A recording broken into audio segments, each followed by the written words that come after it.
ስለዚህ አሁን ምን አደርጋለሁ? መጀመሪያ የተጠቀምኩበትን እቃ ነው የምጠቀመው እኔ። እናንተ የፈለጋችሁትን እቃ ተጠቅማችሁ ስቶር ማድረግ ትችላላችሁ፣ ማስቀመጥ ትችላላችሁ። እኔ ግን መጀመሪያ ላይ የተጠቀምኩትን እቃ ነው የምጠቀመው። ማለት ያን ያህል እንትንም አያስፈልገውም፣ መጨናነቅ ምናምንም ያስፈልገዋል ብዬ አላስብም። ግን እንደ ፍላጎታችሁ ማስቀመጥ ይቻላል። ቀስ ብዬ የሰራሁትን ቅባት፣ ይሄ ታምረኛ ቅባት ወደ እቃዬ ገለብጧል።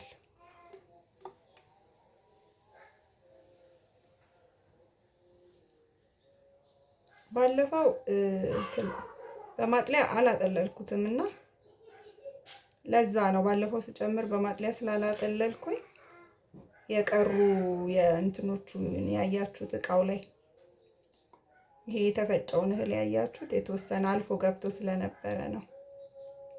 በአሁኑ ግን ያው ለውጥ ሳይበት እኔም ትኩረት ሰጥቼ ማዘጋጀት መጭመቅ ምናምን እንዳለብኝ ስለተሰማኝ ነው እንደዚህ ያደረኩት ማለት ነው። በዚህኛው መንገድ ይሆናል፣ ግን እላያችን ላይ እንትኖቹ ከሚታዩብን እንደዚህ ቢሆን ደግሞ ሞር የተሻለ ይሆናል። እንግዲህ ሙሉ ቅባት ተጠቅሜ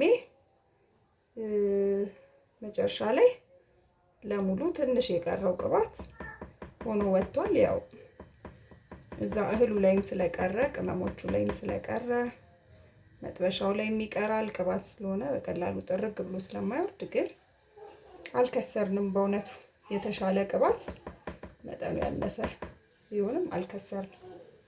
ይሄው እንደዚህ አድርጌ ሰርቻለሁ ማለት ነው። እና ይሄ ቪዲዮ በጣም እንደሚረዝም እርግጠኛ ነኝ። ደግሞ አጠቃቀሙን በሌላ ቪዲዮ ብመጣ ሳይሻል አይቀርም። አዲሱ ቅባታችን ግን ይሄን ይመስላል። ጠቆር ያለ ነው ግን በቃ ደስ የሚል ቅባት።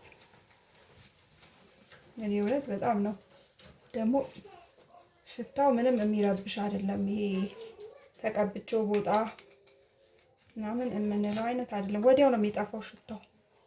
ይሄው እጄ ላይ ይታያል አይደል? ይሄው እንደምታዩት ጥቁር አይደለም። ይሄው ጥቁር አይደለም።